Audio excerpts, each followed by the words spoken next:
Hello everybody, this is Dark Skeleton, and today I decided to quit Hearthstone for good so that I could go and play Magic Duels Origins. And we have some really sick cards to review here, like Suntail Hawk, a 1/1 flyer. Wow, that's so sick, the 20-turn clock is real. Oh, wait a minute. They say Hearthstone got interesting again? Oh, snap, we have a ton of cards here. It looks like I have to go play Hearthstone again. Nah, I never quit. Of course I didn't. Okay, so we're going to review apparently 54 of these new cards that were reviewed. A lot were shown on the stream, but some have just basically been added like 5 seconds ago, literally. I haven't seen all of these. I see some nice Warlock cards I haven't read. We're going to go ahead and review all of these. It will take a while, but it's worth it. If you haven't already, go ahead and check out hearthpwn.com, and you can see all these cards as we go along and review them. First off, Elemental Destruction. This was one of the first cards they drew in the opening hand on the stream. It's basically a Mega Lightning Storm. 3 mana, deal 4/5 damage, 4/5 damage to all minions on the field. All enemy minions. Wait, is that all minions? Wait, shit, that is all minions, isn't it? Whoa. Okay. I'm pretty sure that's all minions, actually. And if you think back to the card effect, yeah, it did affect the entire board. So 4/5 damage to all minions, which is insane for 3 mana. That's just bloody insane. Like a 4 mana Hellfire, that's a card that's really good, really played. 3 mana, deal 4/5 damage. Crazy, and it doesn't even hurt yourself, so that's pretty good too. However, Overload 5, the most overload on any card in the game so far, which, you think Overload 5, immediately what comes to mind is Lava Shock. You could play this on a really late game churn if you didn't feel like having a follow-up to it, but, I mean, that's dangerous, especially if this is killing your own minions. You don't want that. You want to combo this with Lava Shock. 5 mana, board clear, kill everything in the field, Lava Shock gets an extra 2 damage, and okay, great. And, yeah, that's just insane removal for Shaman. You can use this in a control deck, come back with something new on the field. This card alone really kind of pushes Shaman's ability to AoE, because they struggled a lot. Lightning Storm was basically all they had, and aside from that, it was tough to come back on the board. But this is a real possibility for Shamans to use. However, less good reading it as all minions than deal 4/5 damage to your opponent's minions, of course. But they couldn't give it a Flame Strike effect for 3 mana on a Lava Shock, could they? Okay, next up we have Bolf Ramshield. This guy, I think in general the consensus is going to be he's not that great.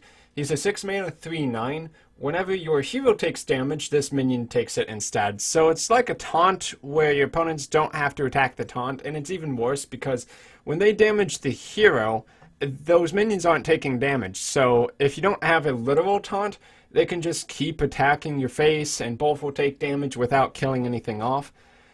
So in like a worst case scenario, it's like a heal bot effect. Heal 9 damage because your face isn't dealing any damage to those minions that are hitting your face, and Hunter's Hero Power can hit your face to damage Bolf Ramshield. Now he does have a lot of health. I think where this guy has any potential is when you combine it with like a Divine Spirit, for instance, giving him 18 HP. Soaking up 18 damage would be really good against aggro decks, though that combo does require turn 8 unless you put this down on 1 turn. And then somehow he's around at full health the next turn, which is just not going to happen. So this card, mediocre. Maybe we'll see some crazy play. You could also Divine Spirit Interfire this if you get the Dream. That's possible. 9 health is a lot. That is one thing to consider. But in general, I just don't see this being run. Especially outside of a deck that can abuse it like Priest. Circle of Healing on this guy would be good too. Okay, next up, Buccaneer. It's a new pirate, 2/1 rogue for 1 mana. Another option in addition to cards like Bloodsail Corsair and the 2/1 that charges if you have a weapon. This card's a little different. It's basically like a, I forget, the Mechano Barber? The Barber thing. The 2 mana rogue Barber that gives +1 attack to your weapon. Works a little different than that, costs 1 mana less. Is it good? Well, it won't be played outside of pirates, I can tell you that much. Is it good enough to make pirates good? Probably not on its own.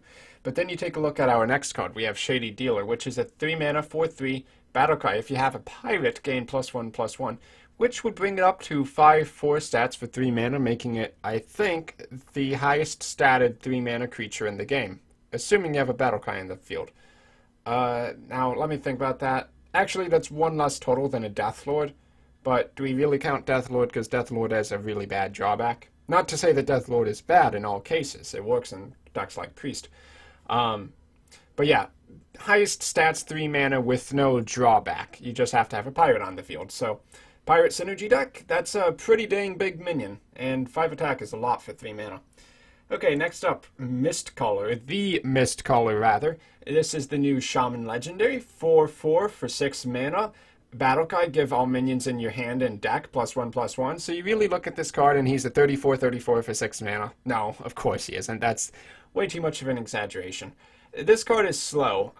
His effect doesn't really come into play unless it's going to be going another 5, 10, 20 more cards. If you're playing Control Shaman, this card is a real possibility, and I do see this kind of card pushing Control Shaman into a new possible situation where they can be played, especially combined with Elemental Destruction. I can see it. That said, you play this on a board that you need to gain back if you don't already have board control, and your opponents can just be like, lol, and go smork your face. So, it's one of those cards that it's situationally good. You have to be able to slow the game down enough to get the effect out of him. And really, for him to be value, you'd have to play at least 3 more minions after this. So you're looking at a slow turn 10 plus kind of game if you're going to run Mistcaller. However, I do feel that the meta can slow down a lot, because there's a lot of anti-aggro cards being added to the game, and we'll talk about more as we go on. Now, one of those cards that isn't so much anti-aggro as it is terrible, I guess you can call it anti-aggro, whatever floats your boat. 1 mana, 2/1, Taunt, Tournament Attendee. Hooray, just what the game needed. It's a Goldshire Footman with reversed stats. Sweet. This was being run in the Warrior Taunt Bolster deck, and he managed to do a turn 2 bolster on this guy, making it a 4/3. I think if you really wanted a 1 mana taunt, you would go with the Goldshire Footman. And honestly, I don't know, like, that's still really bad, even if you are going to play bolster.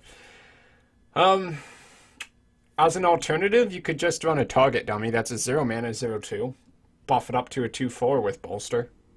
I think in many cases, like having that wisp kind of synergy with the bolster is actually better than having a 1 mana 2/1 or a 1 mana 1/2. Would these cards be played? Probably not. Probably not, honestly. I don't see why you'd run this old for Goldshire Footman, and I do not think Goldshire Footman is about to hit the meta. I'm sorry. Okay, next up, a pretty reasonable card actually, the Twilight Guardian. Battle cry. If you're holding a dragon, gain +1 in attack and taunt. 2/6 dragon, 4 mana. So really, you play this in Dragon Synergy, it becomes a 3/6 taunt, which is a big deal for aggro decks to deal with. Sinjin Shieldmaster was bad enough for like a Smork deck to work, but a 3/6 taunt, 4 mana, that's pretty hard going to all your taunt decks. I mean your Smork decks. You can get around it with Silence, but I mean turn 4 Twilight Guardian, turn 5 maybe a Sludge Belcher or something else of that nature. How many taunts can you get through as a Face Hunter in the new set? That's the question, because, you know, hunters are getting options. I don't know if it's just going to be like Face Hunter can just roll over everything anymore, though. You know? We'll have to see. Okay, next up, Boneguard Lieutenant. This is actually another card that could kind of maybe challenge Face Hunter type decks, really aggressive decks. Boneguard Lieutenant, 3/2 for 2 mana, that's average stats, but Inspire, gain 1 health, and the Inspire effect, you can use that as many times as you can Hero Power. So making it a 3/3 for 2 mana, that's good to kill like a 2/1, I don't know, maybe a Lepernome or something like that. But could you really call it anti-aggro? Because the thing is, Inspire effects are by their nature slow, so you'd have to basically turn 3, Inspire, gain a health. Maybe if you use Fire Blast, that could be pretty okay. So in decks that maybe have a board controlling Hero Power, basically that would be Mage. Maybe. It's not great, but it is an option to consider, definitely.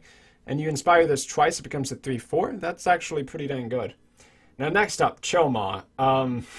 They were joking about this on the stream, about how much it counters Patron Warriors, but it's kind of true. It's a 7 mana 6/6 taunt.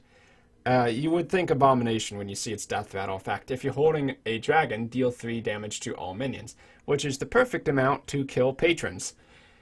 Now, it does have the condition if you're holding a dragon, which is interesting, because you can fake with this card.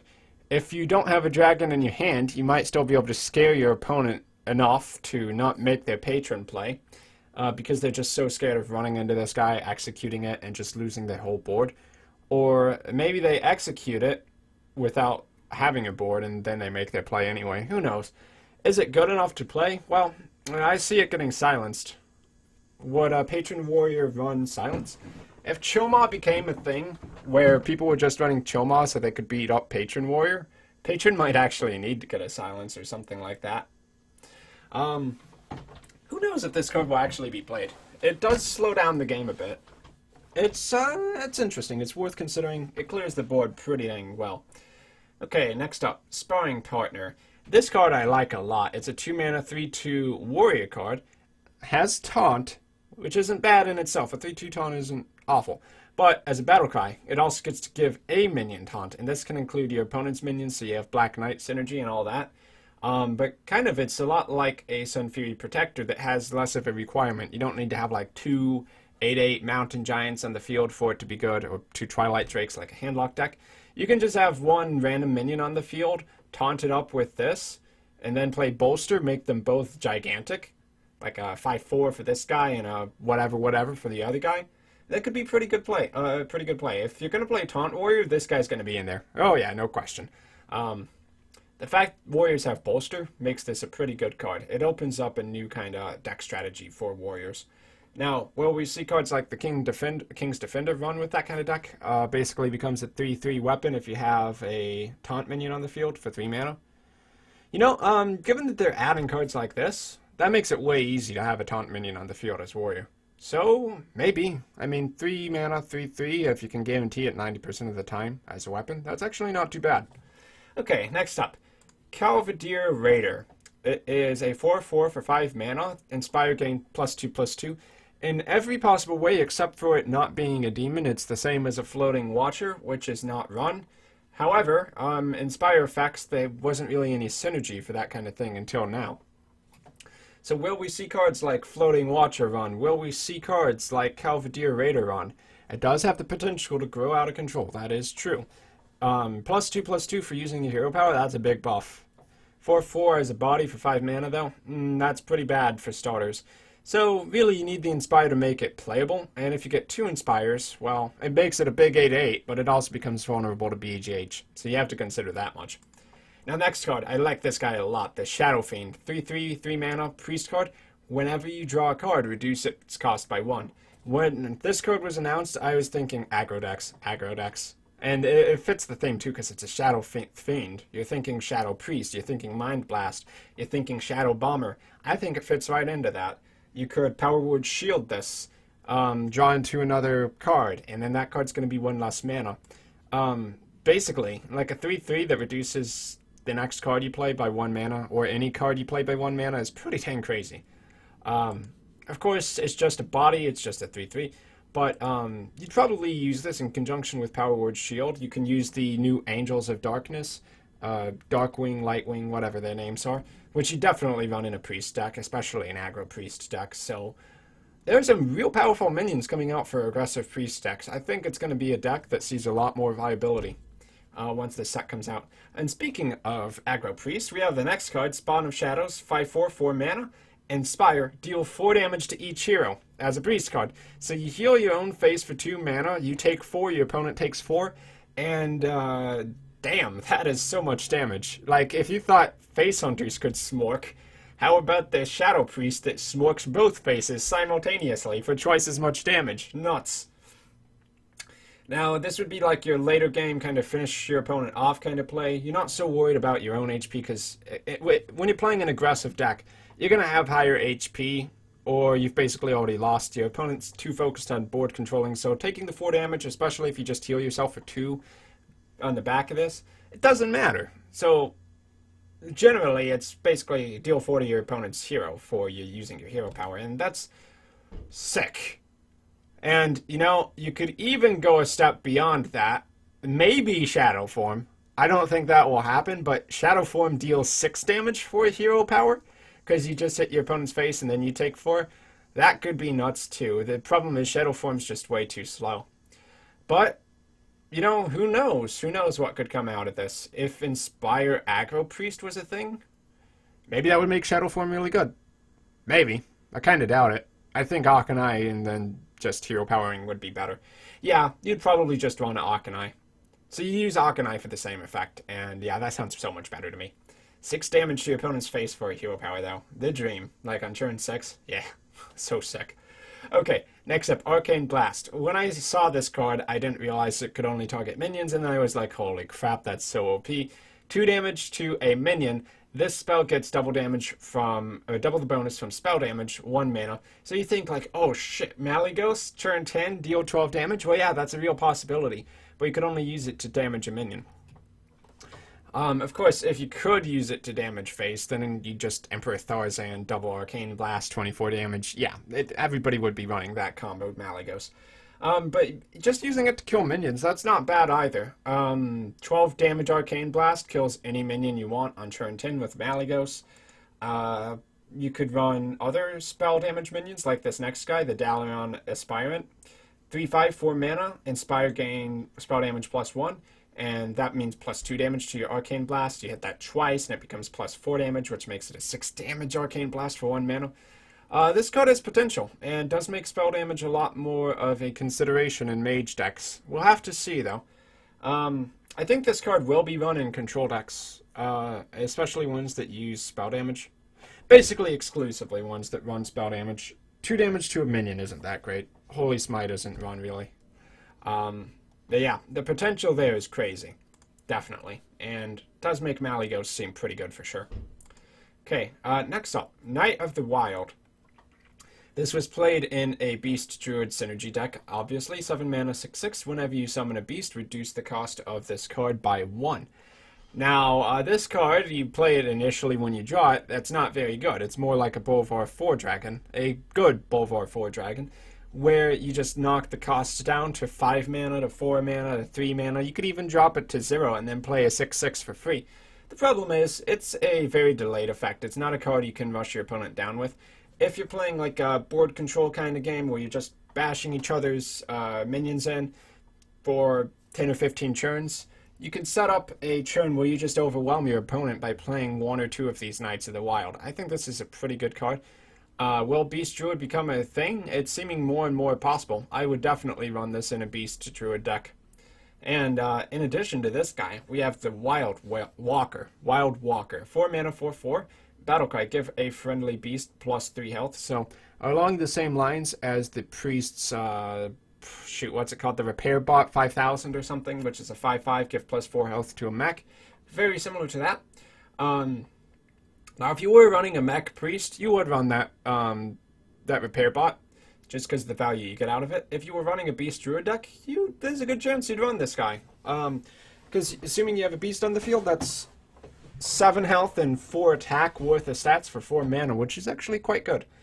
Yeah, so another real possibility, you could buff up a Taunt Mode Druid of the Claw, for instance. You could buff up the new 2 mana Druid of the Saber, I think it's called. You can make that like a 3/5, which is actually quite good because it's a 2 mana 3/2 stealth or a 2 mana 2/1 charge. Either way, that would be pretty good synergy with that. Giving it extra health helps it a lot, especially for board control. Okay, next up we have Murloc Knight, the first non-shaman class-specific Murloc card. Of course, Murloc Knight is himself a Murloc, a 3/4 for 4 mana, crap stats. But like all Inspire cards, you get the crap stats, but then you get a crazy effect that can really spiral out of control. Now, we know Paladin's hero power is 2 mana, summon a 1/1, and now it becomes a 1/1 and a Murloc, which could be, say, a Murloc War Leader, it could be Old Murkai, it could be the Siltfin Strider, whatever it's called, the 2/5, Overload 1, 4 mana, Shaman Murloc, where if an allied Murloc dies, you draw a card, so it's kind of like a reverse Cult Master, flip the stats and add 1 health. In any case, as far as board flooding decks go, Murloc Paladin, that is possible. It's possible. And maybe you'd run this outside of just a Murloc deck. You could just run this as a board flooding deck. Like, I like to play Eboladin, where I just have like 7 minions on the board and half of them have Divine Shield. You play more cards like this, where it's just like you hit the hero power when you run out of cards, and it's like, give me Murloc, give me Murloc. I don't care how much removal you have. I have 700 trillion minions. And that does come to mind. Could be pretty good, actually. And if you're going to run Paladin Murloc, no question, this guy goes in there. Okay, next card. And this card, Competitive Spirit, does kind of synergize with cards like Murloc Knight as well as the whole Eboladin deck, where you just have a board flooded with Muster for Battle crap. When your turn starts, give your minions +1/+1. So this is a secret that your opponent doesn't actually trigger. It's one where if they don't remove it with like a Kazan Mystic, it's just going to go off. The only way you counter this secret is to kill all of your minions off. However, if you're playing my Eboladin deck, I just have all the Divine Shields ever, and that becomes very difficult, because a board clear doesn't kill Divine Shield. A bunch of minions don't really kill the board, because I have 7 of them. And if you fail to clear like half of them off, this will give you like 3/3 of stats, 4/4 of stats, 5/5 of stats. It will become insane. And all that extra stats, you can use that on the following turn to just go face, or to make good trades, especially if you still have the Divine Shields up. So this is a crazy good card if you have a board flooding Paladin deck that's hard to deal with. So you're thinking Shielded Minibot, you're thinking maybe you can combo this with Redemption. That actually seems legit, because they think they killed your minion off, but it comes right back, and then it gets buffed. That's nice. Like a 3/2 Shielded Minibot as it comes back onto the field, in addition to all your other minions. Anyway, I like this card a lot. Very cool secret. I heard on the stream, they said that there was going to be another card that synergizes with Paladin Secrets and makes them a lot better. I haven't seen it yet. I want to see it, though, because I want Secrets, Secret Keeper, Paladin to just be the Ebola of all Ebola. Not that Ebola is a good thing. It's a horrible, horrible thing in real life, but you get the idea. It's a virus Paladin. Anyway, next card. Bear Trap. I love this card. 2 mana, secret. After your hero is attacked, summon a 3/3 bear with taunt. Okay, so the 3/3 bear is literally an Ironfur Grizzly, which is normally played as a 3 mana, 3/3 beast neutral minion, which is not played because 3/3 taunt just isn't good enough for 3 mana. However, this gives you the same card for 2 mana, and it will summon on your opponent's turn, so it'll come out a little bit unexpectedly. Possibly if they already attacked your face and they don't have any more minions to deal with your 3/3. That could basically mean your 3/3 just comes onto the field and you get to hit the opponent's face with it next turn, giving you the initiative. However, it can backfire. If your opponent realizes this is going to happen, they can just save like a Frostbolt to kill the bear the second it comes out, in which case it actually, was an even trade, which isn't too bad. And it can also trigger the bow charges as well, giving you extra charges if the bow hits. I think this is a pretty decent trap. I want to play around with it a lot for sure. It's definitely probably better than Snipe and Misdirection. Is it as good as Freezing Trap and Explosive Trap? I think it's about the power level of Snake Trap, where it can be really good and it can be pretty bad. It depends on how much your opponent expects it. But I like that card. I will play around with it. Next, for hunters who are looking to maybe do a little bit more board control, guilty, we have Stable Master. 4/2, 3 mana, Battlecry. Give a friendly beast immune this turn. Now, what I want to use this with is like a Savannah Highmane. You give the Savannah Highmane immunity. It runs 6 damage into your opponent's, Ragnaros or Confessor Palistris, maybe? Any big minion. Just kills it outright, takes no damage. And that's pretty decent. However, another way you could kind of think of it is, like, heal the minion the amount of damage it was going to take, with the exception of if they would kill each other, because the minion would deal more than it has health, then immune is better than a heal. But, it is only a 4/2. I don't know if it's good enough to run. It is an option, though. It really is an option. I think if Savannah Highmane can kill off something big like a Ragnaros, that's actually not bad. But we'll have to see. 2 health is a pretty big drawback. And Bestial Wrath, 1 mana, +2 attack, plus immune spell. That's not run at all. It might be once like Lock and Load comes out, but right now, no. Okay, Saboteur. This card's interesting. 3 mana for 3, and it's Loatheb for hero powers. Your opponent's hero power costs 5 more the next turn. Now, obviously this is a built-in counter to Inspire decks. However, sealing off a hero power, 99% of the time, let's even say, is nowhere near as good as sealing off spells from being played. And a 5/5 for 5 mana, would I say that stat line is better than a 4/3 for 3 mana? I think I would, because a 5/5 can kill off a Chillwind Yeti, and a 4/3 just dies to a 2 mana minion. So, if Inspire becomes a huge deal, yeah, this card could be played as a tech choice. Really to seal off your opponent's field, like if they have 3 Inspire effects on the field, maybe they're doing the Cold Aura Drake, Maiden of the Lake, and Nexus Lord Sirad combo. That can save your ass there, because otherwise you'd be dead. Then again, I mean, if they already got that combo on the field, you're probably dead anyway. I mean, they're just gonna instead play a spell from your hand, from the hand, and then run you over the next turn. So maybe it delays them a turn. I don't know if that's good enough to run. Maybe it'll be an interesting tech choice, one of in some decks, some control decks, anti-inspire deck. I don't know. We'll have to see. It's interesting though. Next up, 5 mana Recruiter, 5/4 stats, almost on par with an average stat line, which would be like a 5/5. Inspire, add a +2. Add a 2/2 Squire to your hand. Now I thought this made it hit the field initially, and then I was like, damn, that's good.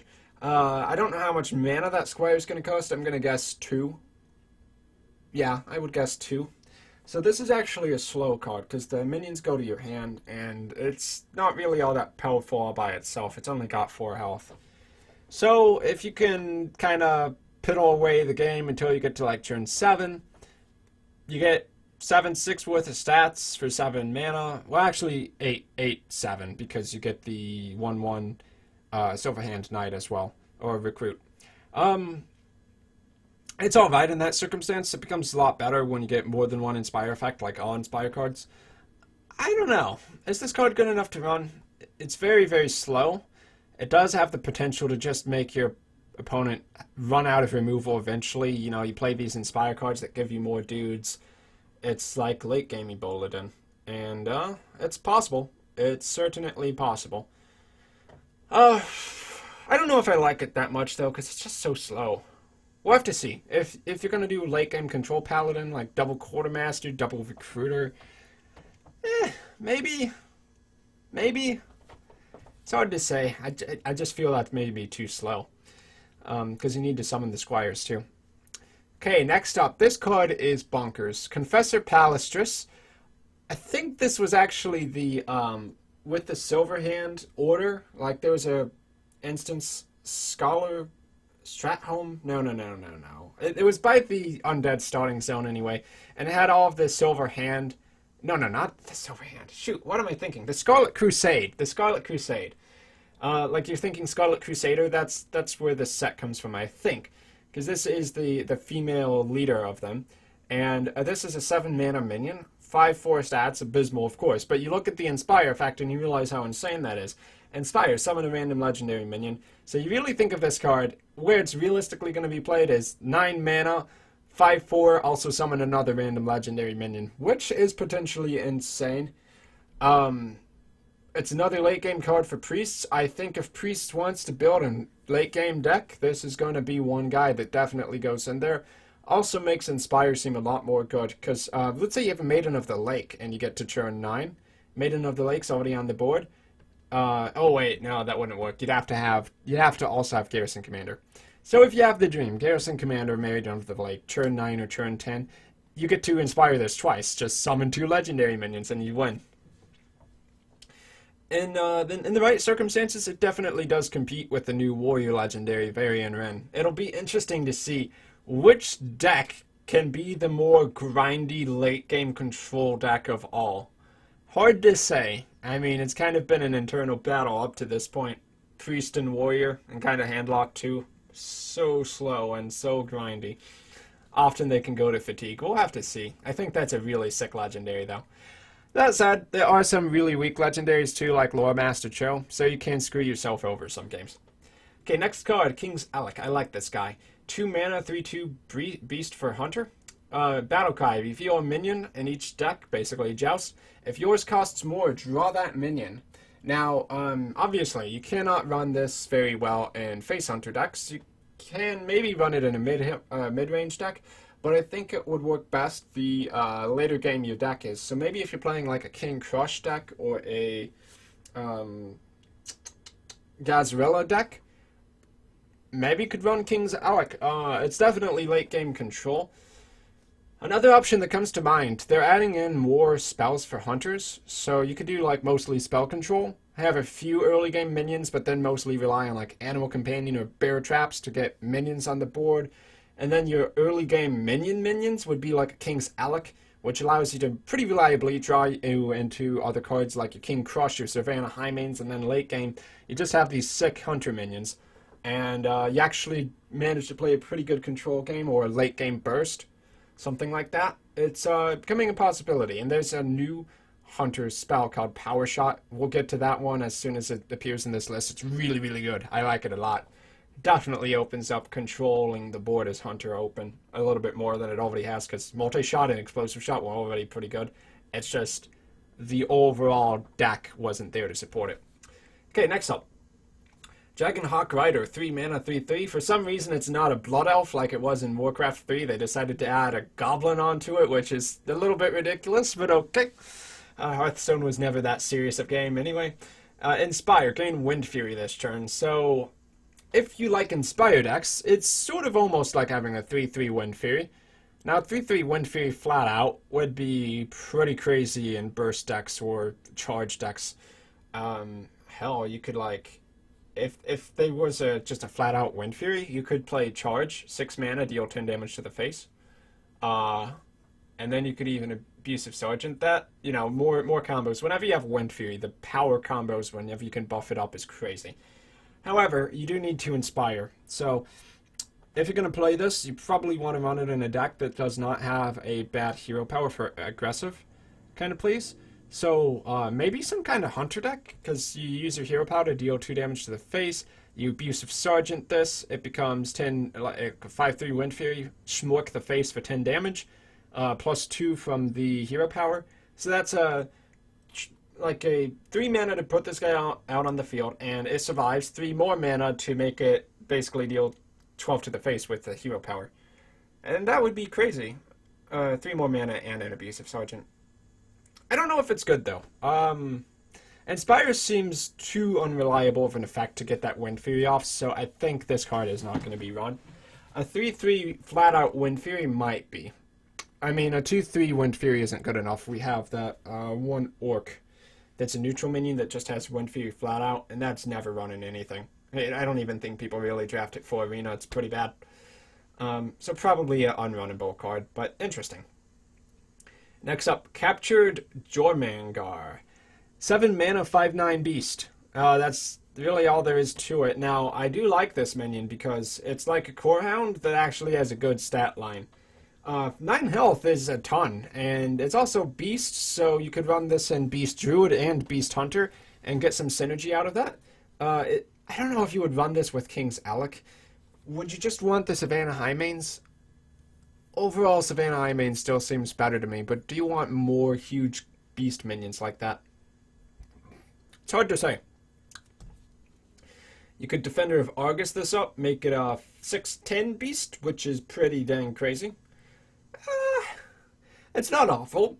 It just doesn't do anything but being a beast. So, I don't know. Usually, cards that do nothing are not good enough to run. Like, Boulderfist Ogre is a 6 mana, 6/7. That card's not good enough to run, and that's almost the same stats as this. -1 attack, plus 2 health for 1 extra mana. Probably not worth it. But I'm glad that they're adding this kind of card in. Now in Arena mode, this card is going to be sick. 9 health in Arena? Oh yeah. Borderline top tier, or at least very good. I want that card in Arena. I so want that card in Arena. Okay, next up. Sides Sideshow Spout Eater, 6 mana, 6/5. Battle Cry, copy your opponent's hero power. I saw this card and I was like, when would you want to take your opponent's hero power? Because you already have a hero power, which theoretically is on par with your opponent's hero power. It's not like you can build a deck around stealing your opponent's hero power. Like, suddenly you're playing a mage and you steal your opponent's hero power, and then you transform into a Schmork Hunter. Were you going to, like, build your deck around the fact that on turn 6 you were going to steal the Hunter's hero power to do that? No, that's absolutely ridiculous. And what if actually stealing the opponent's hero power is a bad thing? Like, you were trying to burst your opponent's face down, and it happened to be a control warrior, so you steal their ability to gain 2 armor, and you can no longer Fire Blast to control the board or attack your opponent's face. Then again, in Freeze Mage, churning your hero power in to gain 2 health could be okay. I think actually running the the Justicar, Trueheart Justicar, whatever her name is, the 6/3 that increases your hero power, that would be better. Because transforms your Fire Blast into deal 2 damage. Deal 2 damage is better than gain 2 armor. At worst, it just equalizes the damage, but it still allows you to control the board. So I don't like this card. I think it's just too weak. Stealing your opponent's hero power isn't always a good thing, and it's very rarely actually a benefit, really. It will catch your opponent off guard if you ever play it, and the stats suck. You want to run a Boulder Fist Ogre, why would you run this? Just, I don't see it. But, the possibilities can get a little crazy there. I mean, you just take any class and turn it into another class for all intents and purposes. That is a really weird card. Okay, next up, Seal of Champions. I saw this card and I thought, oh god, I need this in my Ebola. 3 mana, give a friendly minion, or a minion actually, +3 attack and Divine Shield. That's like everything a weak Weenies Paladin deck wants. Divine Shield's an extra attack for going Schmork. You take a 1/1 Silverhand Recruit, it becomes a 4/1 with Divine Shield. That's not too bad. You could kind of compare it to just playing a Scarlet Crusader, which is a 3/1. That comes with Divine Shield as well. But the upside of this card is that you already have the minion on the field, so you play this and you get to attack immediately. So that actually is kind of a benefit there. You could also use it to trade immediately, and your opponent wouldn't be able to respond to it because it's your turn. It's an interesting card. It may see some play. 3 mana does keep it in check. If this was 2 mana, of course it would be absurd. For 3 mana, you combine the effects of Blessing of Might and Hand of Protection. It is exactly what you're getting for 1 card. It's possible. It might see some play. I do like it.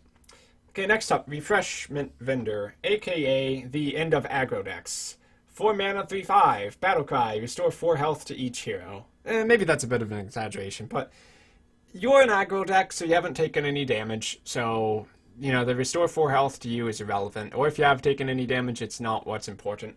Your opponent heals for 4. And they get a Sinjin Shieldmaster without the taunt for all intents and purposes. In terms of just fighting aggro decks, I think this guy is better than a Sinjin. Because more than likely, his taunts are just going to get silenced anyway. But the health, that will always benefit you against the aggro deck. So, a 3/5 is reasonable. A 3/5 that restores 4 health to your hero is pretty good at delaying the game. So, that is a card. May see some play. Definitely a threat to Schmork decks. Especially Hunter. We'll have to see, though.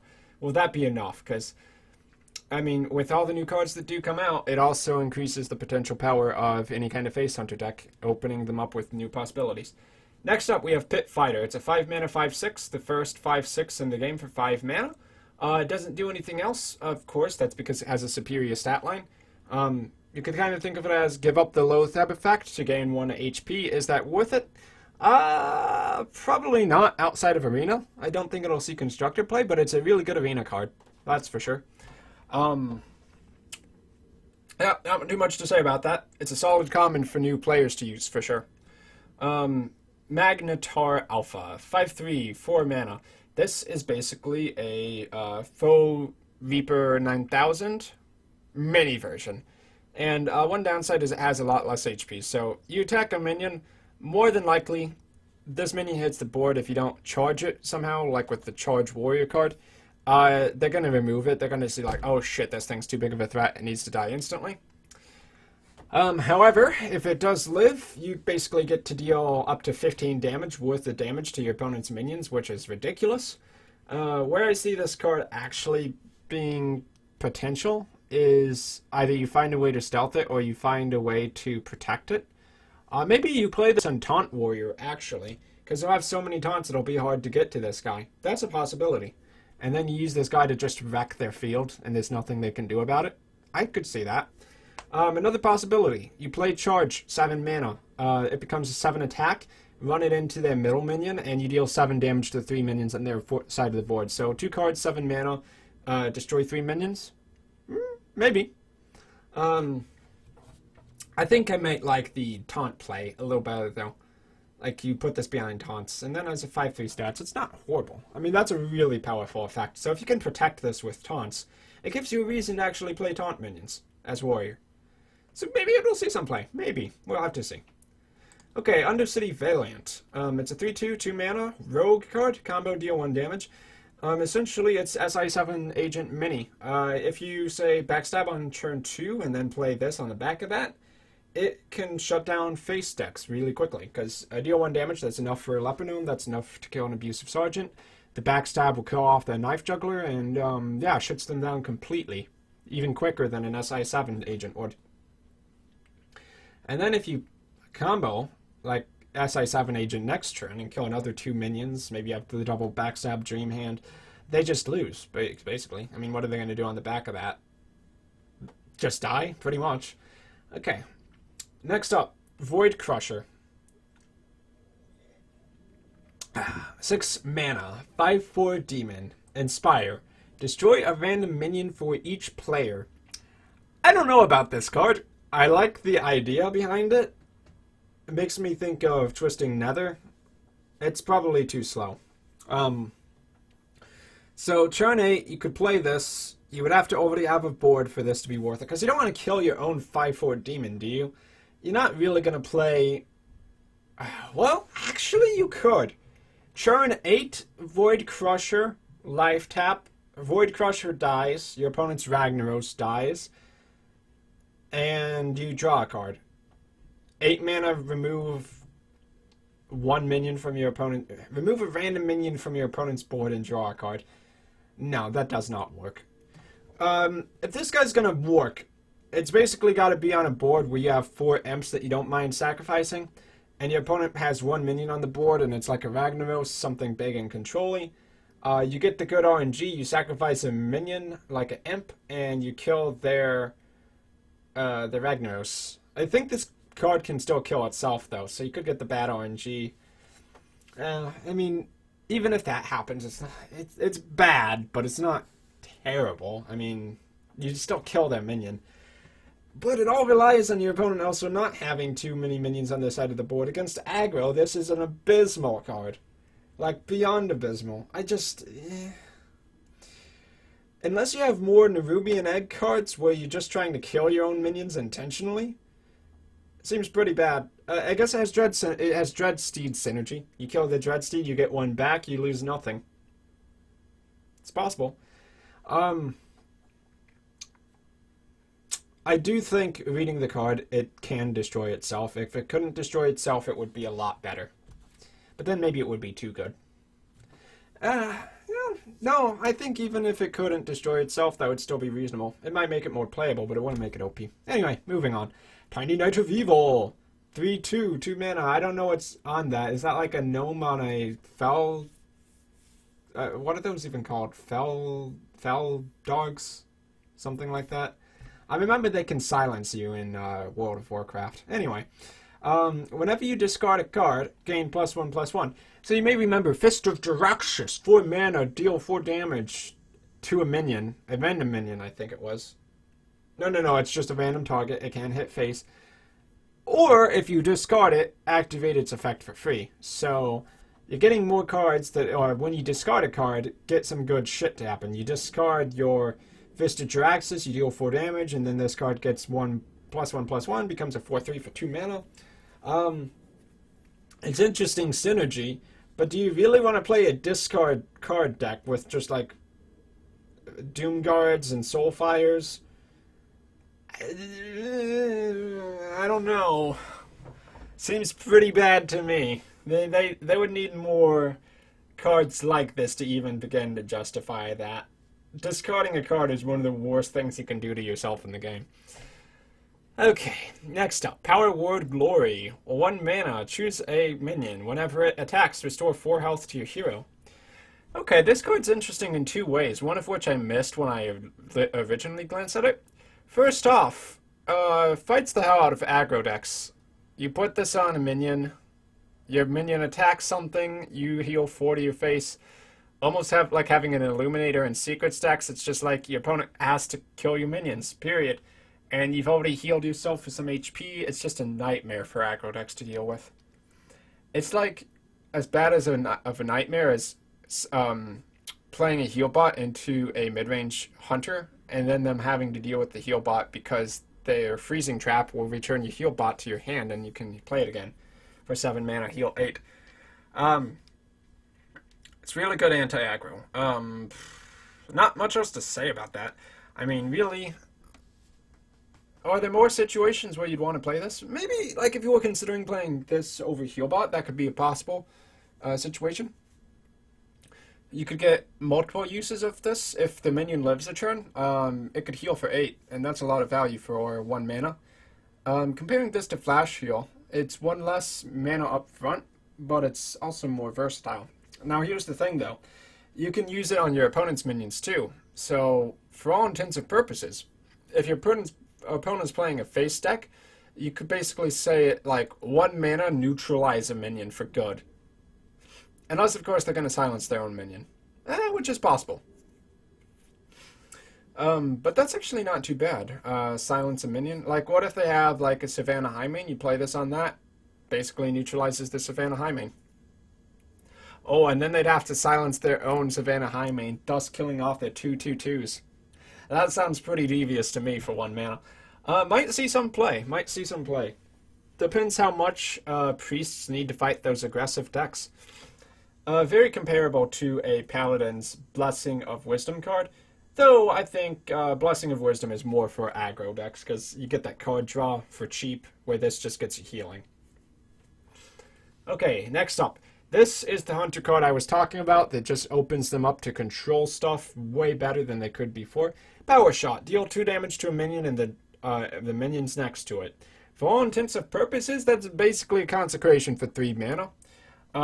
Things I noticed. The Hunter removal cards, Explosive Shot, Multi-Shot, and now Power Shot, are actually pretty competitively priced for mana. The reason they're not run is because Hunter is not about controlling the board. They're about schmorking your face. However, you got the King's Alec kind of pushing you into doing a Joust Hunter deck. And this card, I mean, you might even run this in aggressive Hunter decks. That's a lot of power, a lot of minion killing power. The one time it's not really a Consecration is A, it doesn't damage your opponent's face, and B, if they have more than 3 minions. But how often do people really have more than 3 minions? Okay, there's also the dream scenario for your opponent where they have a stealth minion in the middle, but are they going to play around Power Shot? Are they going to play stealth minions just to counter Power Shot? Probably not. So yeah, Power Shot. 3 mana, almost a Consecration. Pretty sick. Okay, Mogar's Champion. 50% chance to attack the wrong enemy. Hooray, Ogres. 6 mana, 8/5. Crazy high attack. Overall stats, pretty mediocre. If you have a way to charge it, it would become better. However, it's not like you can Warzone Commander this. What you could do is flip the attack and health on this creature with Confuse and a Crazed Alchemist, making it a 5/8, which isn't bad, but do you want to spend a card to do that? I think this card's just pretty bad. If it didn't have the chance to attack the wrong enemy, even then it would be pretty bad. I don't think I'd play a 6 mana 8/5. It's just a bad card. It's fun, but it's bad. It's bad. Okay, Frigid Snowballed. Spell damage +1, 2/6. 4 mana minion. More health than Ascension Shieldmaster, 1 less attack, but it comes with spell damage. I think this card is actually a really good anti-aggro card. I mean, let's say you want to play a mage deck. Your Arcane Explosion suddenly becomes pretty good on like turn 5 or something like that. Buffs up your Arcane Missiles, buffs up your, what's that card called? Arcane Blast. You can play Arcane Blast, Frigid Snowballed kind of control deck. That's pretty reasonable. A 2/6 stat line is not bad, especially when you combo with the +1 spell damage. A 1/7 is pretty bad because a 1 damage isn't enough to kill that much, but 2 damage kills a lot of aggro stuff. Kills Wolf Riders, kills Lebanons, kills Knife Jugglers, kills Huffer without even dying, and you can also abuse that spell damage. The spell damage makes it a threat too, because your opponent might think that he has to actually trade into your minions before he just gets Arcane Explosion and loses everything on his field. I like this common a lot. I think it could see some play. It could see some play, especially in the spell damage mage deck. We'll see though. We'll see. Okay, next card. Enter the Colosseum. 6 mana Paladin Brawl. Destroy all minions except each player's highest attack minion. What if your only minion on the board happens to be Tyrion Fordring, and you enter the Colosseum? Now, that would be a 2-turn play, so maybe that's not the most realistic thing. Okay, so you have any other minion on the board. Maybe a Piloted Shredder. Your opponent's got a ton of stuff on the board. Maybe you're playing this against another Paladin deck that likes to have tons of creatures on the field. They all die except his highest cost one. And what if you have a BGH in your hand? You're playing against a Dr. Boom. Dr. Boom lives. You BGH the Dr. Boom. Suddenly his board is cleared.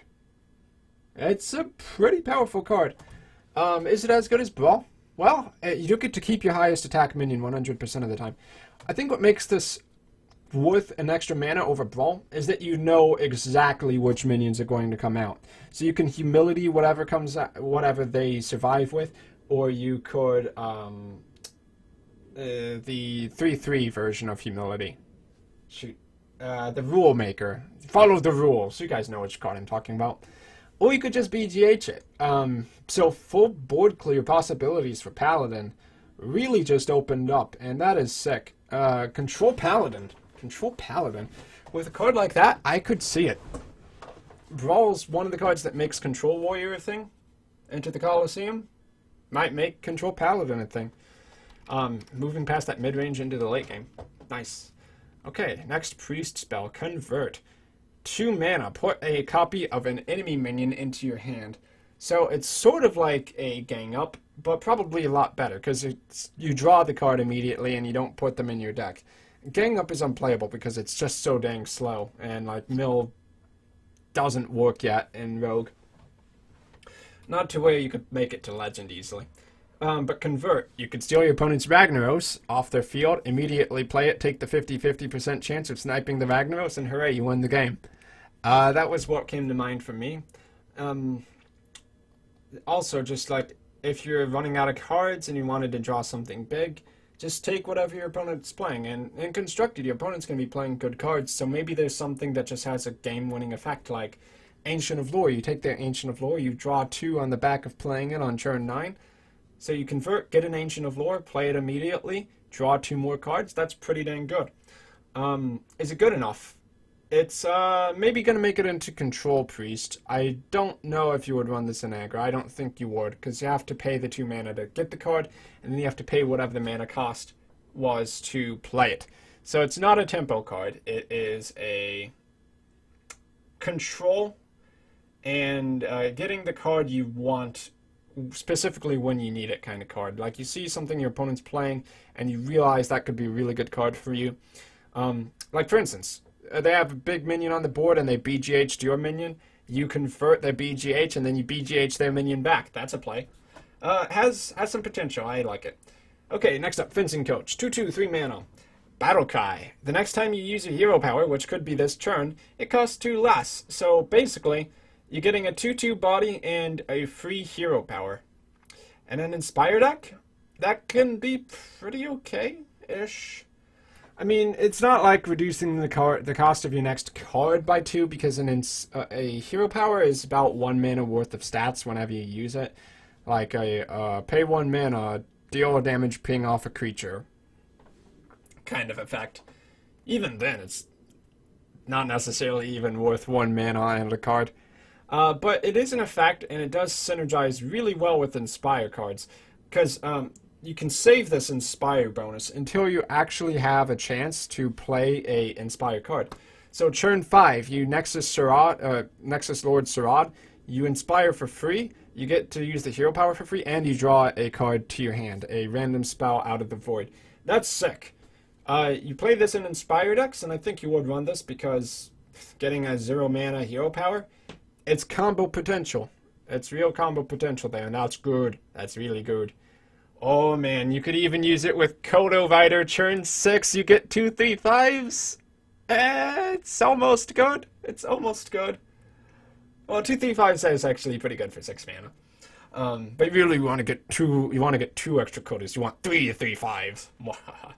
Okay. Anyway, next card, Mulch. This looks like a new Druid card. 3 mana, epic Druid spell. Destroy a minion. Add a random minion to your opponent's hand. Alright. Interesting. It's hard removal for Druids. You could kind of compare this to Crush. Crush is 7 mana, becomes 3 mana if you have a damaged minion on the board. So that's conditional removal, but it's outright removal. Or you could compare it to an Assassinate, where it's pay 2 more mana for the Assassinate, but it doesn't have a drawback. This gives your opponent a card. However, it's a random minion, and a random minion could be really good, it could be really bad. You think of all the minions in the game. There are quite a few legendaries now, and a lot of legendaries are also really big creatures. So, I feel like you probably wouldn't necessarily want to run this in like a Mill Druid. Maybe you'd want to run it more in like a Tempo Druid, because 3 mana kill a minion targeted could be pretty good. Like you kill off their Molten Giant, lets you break through for damage. That could be pretty good. Someone would have to do the math. What is the average minion you actually get? Like stat-wise and mana cost-wise, what's the average stats and mana you're going to get out of a random minion? Because that kind of determines how good this card is and at what point in the game you'd want to play it. Is it something you want to play as soon as possible, because then you give your opponent a really big minion they can't play and don't want to play? Or is it a late game card where it's just like, or the average card is like a 2 mana Sun Fury Protector or something, and it's like, who cares? I just want to kill off your Sarah for 3 mana. I think this will see some play. Maybe a one-of in some decks. Maybe not make it into every deck, but it is a solid Druid spell. Next up, Dark Bargain. Destroy 2 random mini minions for 6 mana. Holy crap. Discard 2 random cards. Oh, that drawback, though. Wow. Okay. So they're trying to push the discarded cards synergy here. I see that. Destroy 2 minions for 6 mana is crazy. Discard 2 random cards makes this not so crazy. It's a tempo card, kinda. If you're okay with losing those cards, that's fine. If you have an empty hand, this becomes sick. Can you just imagine, like, you're mid to late game, and you kill off 2 giants or something like that with this for 6 mana? It's just like, oh my god, as the handlock player, kill me now. And you probably will kill them immediately because they just lost their big taunts. You could make a Fist of Jaraxxus deck with this too. You destroy 2 minions, then you deal 4 damage to a random enemy as well. Maybe you discard 2 Fists of Jaraxxus if you set that up perfectly. Discard 2 cards. Basically, you play the Fists of Jaraxxus for free. Deal 8 damage, split across 2 targets, and destroy 2 minions for 6 mana. When you think of it that way, it does actually become kind of crazy. So this is like a discard combo card. You just, you wait with this in your hand until you've played all of the cards you don't want to lose, and then you discard your Fists of Jaraxxus. That's what they're going for here. I don't know if that's playable, because Fist of Jaraxxus is pretty awful by itself, but someone will try it. Someone will try it, and it's not out of the question. Okay, Next card. 5/4 Taunt, 4 mana. We have Hagen the Unclean. I mean, Evil Heckler. Why does he look like Hagen the Unclean? It's a Naxxramas boss. 5/4 Taunt, 4 mana. So it's a better Booty Bay Bodyguard, because Booty Bay Bodyguard is a 5 mana 5/4 Taunt. I don't know if it's even good at that, though. I mean, 5/4? Why wouldn't you want just like a Sinjin Shieldmaster? Because you get 1 extra stat. It's nothing special. Is it playable? Maybe it's playable.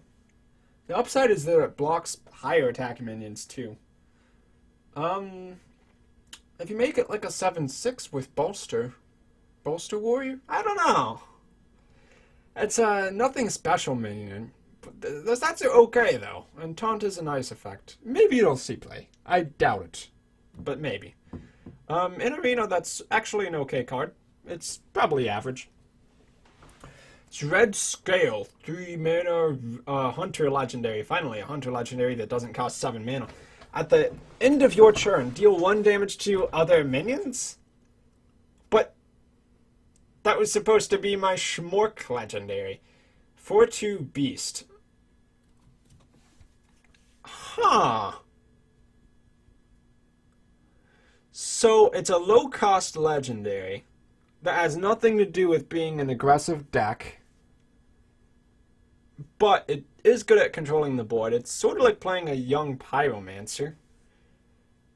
It definitely says control decks to me. I would play that in a control deck, because you get like a mini Baron Geddon effect. You're playing a lot of spells, you're playing your power shots, you're just trying to control the board, burn down all your opponent's stuff, and you get that 1 damage Whirlwind effect by playing this card. It doesn't actually kill a Dread Scale, so it's still a guy on the board. And then you have 4/2 stats on the back of that. Yeah, for control decks, I could see that. It's not bad. It's not bad. Pushes Hunter in a different direction. I don't know what Hunter's going to look like anymore. That's weird. Okay. Beneath the Grounds. 3 mana Druid. Wait, or is that Rogue? Oh, that's Rogue. My mistake. Shuffle 3 ambushes into your opponent's deck. When drawn, you summon a 4/4 Nerubian. Ambushes? Wait, what's ambush? Hold on a second, guys. I don't remember what the hell ambush is. Or is this just a card that you haven't seen yet? Ambush. Maybe that's like a card where they draw it and... Oh. It's a new card. So this is a card that puts 3 cards in your opponent's deck. Okay, I think I'm getting this now. So Ambush, as a rogue ability in World of Warcraft, is like a backstab you can only do when you're stealthed. So it's sneaking up on them. They won't see you coming. They draw into the ambush, and then it's going to hit them for extra damage when they draw it. Much like the 6/5 mech warrior legendary Iron Juggernaut. Yeah, the Iron Juggernaut mine. I would put money on it that those ambushes are like mini Iron Juggernaut mines. Maybe it's like deal 2 damage when drawn, then draw an extra card to get your card for the turn. When drawn, you summon a 4/4 Nerubian. So, does that mean when this card is drawn, or when Ambush is drawn? Oh, okay. Ambush is the card that lets you get a 4/4 Nerubian. So this is a delayed summon 3 4/4 Nerubians to the field. I see now. Otherwise, that would be insane. You get 3 ambushes that deal damage, and you get a Nerubian. No, okay, it's not going to be like that. So the ambushes summon Nerubians, 3 mana, and 4/4 Nerubian is pretty much a 3 mana minion, a good 3 mana minion. So it's like play a 3/3 mana minion at some point in the game, and then get 2 more 4/4 minions for free. That is a sick control card. Oh man, like if you can last long enough in a rogue game. Boy, oh boy. 12/12 of stats for 3 mana. I really dig that. I like this card. I will put 2 in my control rogue deck. I don't know if it can work though, because it's bad for tempo initially. If you play this, it does nothing initially. Your opponent will just be able to like say, oh, okay, you put ambushes in my deck? I kill you now! Schmuck to face! So you definitely need to be running a pretty slow rogue deck for that to work. That said, that in a slow rogue deck over the time of fatiguing, that's crazy. Oh! Force him to draw than ambushes. Mill Rogue card, anybody? Huh? Beneath the Grounds? Mill Rogue? Yeah, I see that. Oh boy. Definitely goes in Mill Rogue.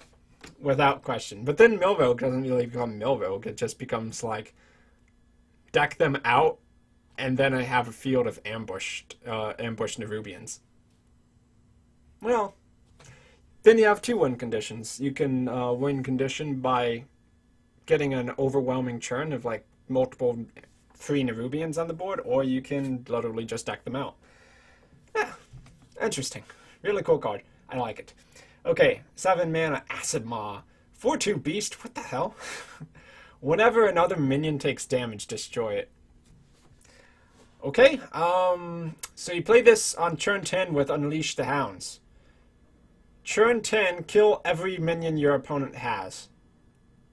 Seems legit. This card would suck if you played it by itself.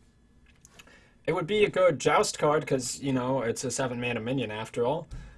You could play this on turn 7 and then trade away your board, which may consist of weaker minions. May consist of, like, I don't know, maybe you run Ball of Spiders? The consensus is that Ball of Spiders is not going to see play. Summons 3/1/1 web spinners for 6 mana. But if you had like 3 web spinners on the field, you run them in, you make the trades, they have to kill this with a spell next turn. Could be played. But the optimal play is you play this with Unleash the Hounds. And you probably run this in a Tharzan deck too. So it could become an 8 mana play, or at least a 9 mana play. Interesting. So you have these two cards. They both go in Control Hunter. Are they good enough to run? Are they good enough to make Control Hunter work? We will try it. Next up, Wyrmrest Agent. If you're holding a dragon, gain +1 attack and taunt. So this becomes a 2/4 Dragon Priest taunt minion. Priests have the 2/1 Dragon Whelp or something that gets +2 health, becomes a 2/3 for 1 mana if you're holding a dragon in your hand. This card pushes the dragon synergy a little bit more. As a 2/4 taunt, worth it.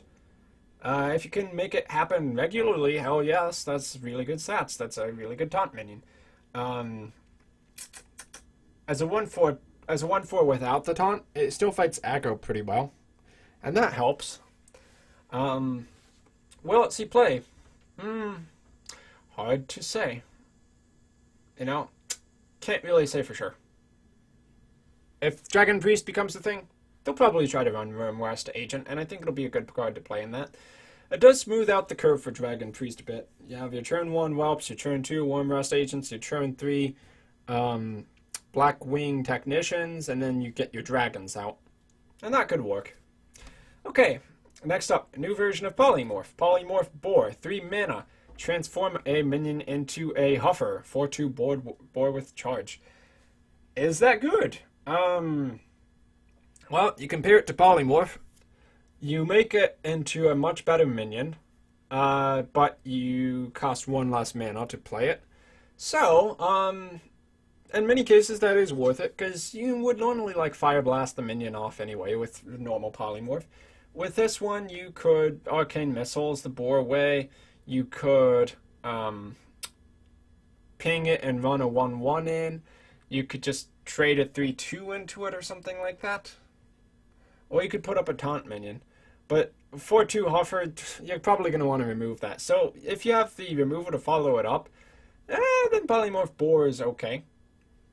Would you run it over just a regular Polymorph? Because what makes regular Polymorph good is that a 1/1 poses no threat. A 4/2 charging Boar, well, effectively the 1/1 Sheep has charge too, because it comes into play with no summoning sickness. The Boar has to be removed. That's the thing. The Sheep doesn't. I think some people will try to make it playable. I don't know if it's better or not. I'm kind of skeptical of it. I don't know. I don't think there's a spot open for it in most like tempo decks. just because you're not really trying to fight the big 8/8s. You're trying to burst them down before they can overwhelm you with the big minions. That's the whole point of tempo. Anyway, interesting card. Next up, Ogrimmar Spirant, a 3/3/3/3, 3/3/3. Inspire, give you weapon +1 attack. Okay. +1 attack. It's not just something that belongs to rogues now. It's also a warrior thing. So you have a Fiery War Axe. It becomes a 4/2 weapon if you use your Inspire effect. You could use this with a Gorehowl. Becomes an... Oh! Gorehowl gets more charges if you use this with Gorehowl. It becomes a 9/1 that drops to an 8/1, a 7/1, a 6/1. Late game weapon control? I mean, Gorehowl was taken out of the meta because it was too slow, right? But Gorehowl used to be played a lot when it was a really slow meta, because it just gets so much value. You kill like 4 minions with it. It's only +1 attack as well, so... But if you were doing weapon control, you'd probably be using your hero power a lot. Inspire. Is there any other situation? Do they have any... You could maybe use it with the King's Defender, because then it would become a 4/3 weapon. Anything that has more charges becomes a little better. A upgrade? A 1/3 really bad 1 axe becomes a 2/3 axe? I don't know. Is +1 attack enough to justify that? I'm not convinced. I'm not convinced. We will see. We will see. If there's anything that gets like 6 durability with a warrior, that could become insane. Will weapon control become a really big deal? The 3/3 body is average on top of that, so you need the Inspire effect, and you can get it more than once though. That's the thing. I like this with Gorehowl. An 8 attack Gorehowl is a lot better than a 7 attack Gorehowl, but are you gonna really be able to live that dream? I'm not convinced. Okay, Mysterious Challenger, 6 mana, 6/6. This is the secrets card we were waiting for earlier. Battlecry, put 1 of each secret from your deck into the battlefield. If your opponent doesn't have secrets, that just means you get a free secret. If your opponent does have a secret, you just gave them value. That's not so great. But only 2 other classes than Paladins have secrets, and that's Hunters and Mages. Most Paladins don't run secrets, and you could just not play this against the Hunter or the Mage, or you could wait until they've already burned at least 2 of their secrets, or you could tech in a Kazan Mystic, which is generally considered not great, and then you can just play this to guarantee you steal a secret when you want on turn 10. That doesn't seem special. Is it worth sacrificing 1 health on a Boulderfist Ogre to get a secret onto the field instantly? It is, if you're playing a secret stack. But would you run Boulderfist Ogre? No. Would you run a 6/6 that... Okay, so basically it's a 5 mana 6/6 that gets you a secret. If you think about it that way, it's actually pretty good. But it does have the drawback. You can lose so hard against mages and hunters by playing this. And mage and hunter are really prevalent in the meta, at least at earlier ranks right now. Stupid temple mages and face hunters and mid-range hunters, that's everywhere. It depends on the meta. How many mages or hunters are you running into?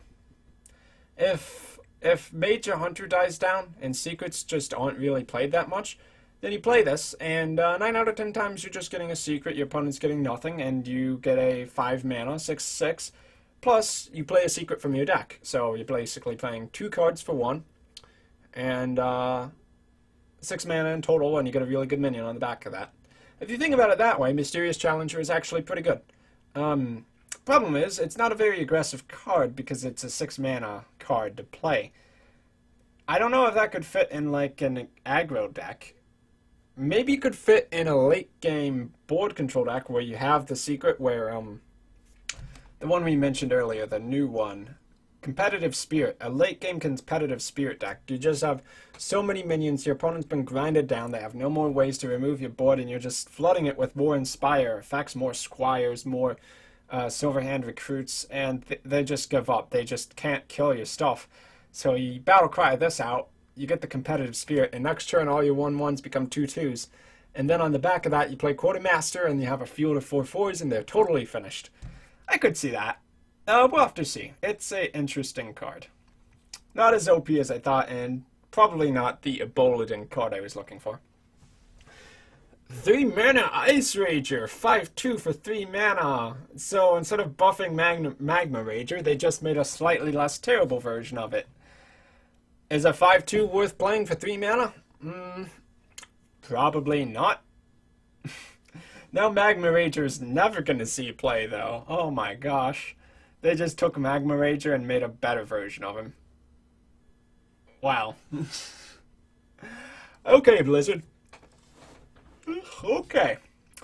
Last card, and I will refresh the page just to be sure there's no more cards right after this, so don't go away yet. Fearsome Doomguard. Common, 7 mana, 6/8 demon, 4 warlocks. I like this card is not BGHable, it's a big minion. Ooh, you could get this out with Voidcaller too. A 6/8 off of Voidcaller is pretty damn big. Would you play this in a demon deck? Maybe. It has no drawback. 6 mana, 6/7 though isn't played, so would a 7 mana, 6/8 be played? Why would you play this over Dr. Boom? Because it's a demon? Because you can get it out for free with Voidcaller?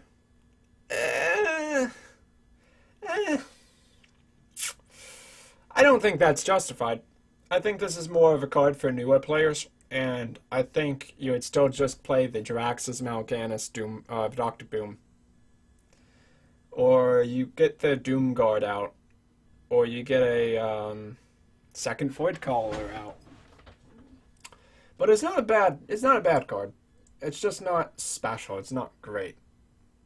It is a demon for the 7 mana spot though, and I don't think there's any for that yet. There would have to be serious demon synergy for this to be better than Dr. Boom in any deck, and I don't think that's there, and I don't think that's going to be there anytime soon. So, just a decent minion for new Warlock players to run, because it's a common. Okay, let's refresh that page. Maybe they've released more.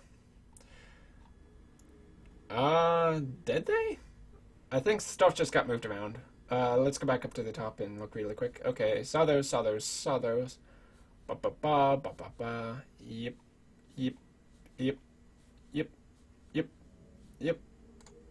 Okay, one more time. And yep, looks like all the cards. Let's try to confirm it at the top. The remaining 54 collectible cards for this expansion. Alright, so good. That did take a little while. I hope you enjoyed taking a look at all these new cards for Hearthstone. I feel that the second half of the cards they announced for, it's not GVG anymore, it's the Grand Tournament, were actually a lot more influential and have more possibilities, more real possibilities than the first half did. I'm glad that there are a lot of really cool cards in this set, and I do expect classes to kind of churn on their